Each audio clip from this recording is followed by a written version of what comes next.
जनतेचा हक्काचा आवाज।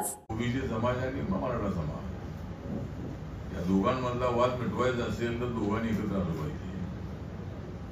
त्यासाठी आमचे मनोज जरांगे पाटील यांना निमंत्रण जाईल, त्यांनी सुद्धा त्या बैठकीला उपस्थित राहावं आणि आपली बाजू ठोसपणे त्या ठिकाणी मांडावी आणि मराठा समाजाला आरक्षण मिळवण्यासाठी त्यांनी प्रयत्न करायला हरकत नाही।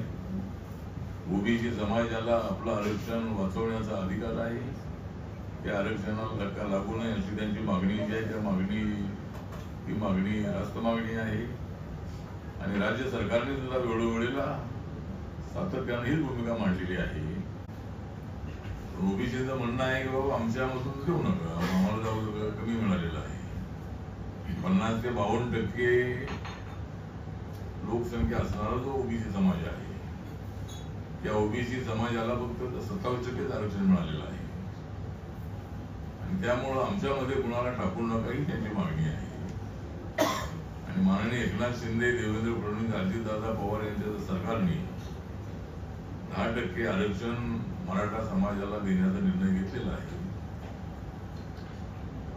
पण मी मध्यंतरी सूचना अशी मांडली होती, तामिळनाडूमध्ये 69% आरक्षण आहे, त्यामध्ये 30% आणि 20% हे दोन ग्रुप ओबीसी समाजाचे आहेत। 18% शेड्यूल कास्टला आरक्षण आहे, 1% शेड्यूल ट्राईब आरक्षण आहे। तर तसे 2 कॅटेगरी तामिळनाडूमध्ये केलेली आहे। तशा 2 कॅटेगरी करून सध्याचा जो ओबीसी समाज आहे त्याला त्याच्या आरक्षणाला बिलकुल धक्का न लावता नवीन मराठा ओबीसी म्हणून जर असा निर्णय घेतला तर कदाचित तो कोर्टामध्ये टिकू शकेल।